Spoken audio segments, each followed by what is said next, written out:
ఏమండి 2025 సంవత్సరం జనవరి నెల చక్కగా 1వ రోజు బుధవారంతో మొదలైంది. వినాయకుడికి అత్యంత ప్రీతికరమైన రోజు. ఆనాడు నేను ఉండ్రాళ్ళ నైవేద్యంగా చేసి పెడదాం అనుకున్నాను. వినాయకుడికి అత్యంత ప్రీతికరమైన నైవేద్యం ఉండ్రాళ్ళు చేసి నైవేద్యంగా పెడదాం అనుకున్నాను. ఇప్పుడు నాకు వచ్చిన అనుమానం ఏమిటంటే, అసలు వినాయకుడికి ఉండ్రాళ్లే ఎందుకు అంత అత్యంత ప్రీతికరం? అదే నా అనుమానం. అంటే మనకి వీడియోలో చెప్పుకున్నాం కదమ్మా, భగవంతుడికి ఇష్టాలు ఉండవు. అలా ఉంటే అతను భగవంతుడు అవడు, మనిషి అవుతాడు. అవునా? అవును. ఇక రెండో విషయం, వినాయకుడికి కుడుములు ఎందుకు పెడతాం? అవును. కుడుము ఏ ఆకారంలో ఉంటుంది? గుండ్రంగా ఉంటుంది. అలాగే ఈ విశ్వం ఏ ఆకారంలో ఉంటుంది? గుండ్రంగా బంతి ఆకారంలో ఉంటుంది. అంటే రెండిటికి పోలిక సరిపోతుందా? సరిపోతుంది. అంటే దాని అర్థం ఏమిటి?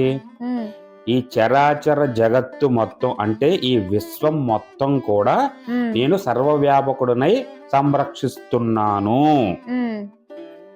అని ఈ భూమి, అంటే గుండ్రంగా ఉన్నటువంటి భూమికి సింబాలిక్ గా ఆ కుడుముని నివేదన చేస్తాం. అంటే కుడుము అంటే పూర్ణత్వానికి సంకేతం.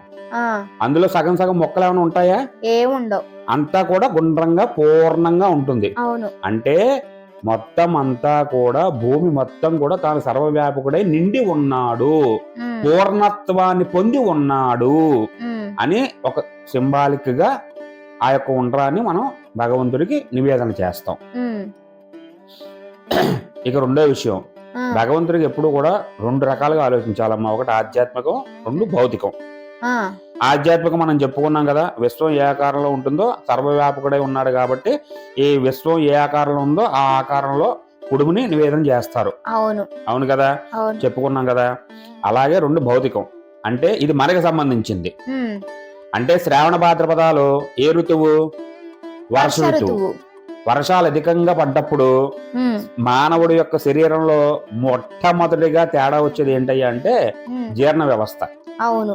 ఈ జీర్ణ వ్యవస్థ దెబ్బతింటుంది. ఎప్పుడు వర్షాకాలం గాని, శీతాకాలం గాని, మన చలికాలంలో గాని సరిగ్గా డైజెస్ట్ అవ్వదు. ఏం తిన్నా డైజెస్ట్ అవ్వదు. అవును. కానీ ఒకటి డైజెస్ట్ అవుతుంది. ఏమిటది? ఏంటంటే బియ్యం నూకతో చేసిన ఉప్పుడు పిండి. అవునవును, ఉప్పుడు పిండి డైజెస్ట్ అవుతుంది. అందుకే దాని మీద సామెత కూడా ఉంది ఒకటి, ఉపవాసం పేరు ఉప్పుడు పిండి సేరు. అవును కదా. అందుకని ఆ యొక్క ఉప్పుడు పిండిని చక్కగా ఉండ్రాళ్ళ చేసి, అంటే శనగపప్పు జీలకర్ర వేసి ఉండ్రాళ్ళ కింద చేసి ఆయనకి నివేదన చేస్తాం. ఆ నివేదన చేసింది మనం తింటాం. దానివల్ల ఎటువంటి ఇబ్బందులు రావు. అలా కాకుండా ఇంకా వెరైటీలు మన పచ్చిమిరపకాయ బజ్జీలు అనగా, అరటికాయ బజ్జీలు అనగా, లేదంటే ఇంకోటి రజోగుణ ఫుడ్, రజోగుణ ప్రేరేపితమైనటువంటి పదార్థాలు మనం నివేదన చేసామనుకో, ఈ వర్షాకాలంలో అరుగుతుందా? అరగదు. అంటే బియ్యం నూకతో చేసిన ఉప్పుడు పిండి సాత్విక ఆహారం, అది చక్కగా అరిగిపోతుంది అది. సో అందువల్ల దీన్ని బట్టి మనకి ఏమర్థమవుతోంది, ఇక్కడ భగవంతుడికి ఇష్టం అనే దాని పదాన్ని పక్కన పెట్టేయండి. భగవంతుడికి ఇష్టం అని చెప్తున్నామంటే ఆ ఇష్టం భగవంతుడికి కాదు, దాని వల్ల లాభం పొందే మనకి. అంటే ఇప్పుడు దేవుడికి నివేదన చేసిన కుడుములు మనం తింటాం, దానివల్ల ఆరోగ్యాన్ని పొందుతాం. అవును కదా.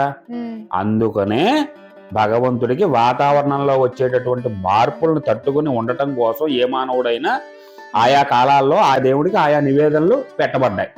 అందులో భాగంగానే వినాయకుడికి కుడుములు పెడతాం. అలాగే దేవీ నవరాత్రుల్లో అమ్మవారికి రోజుకు నివేదన చేస్తాం కదా.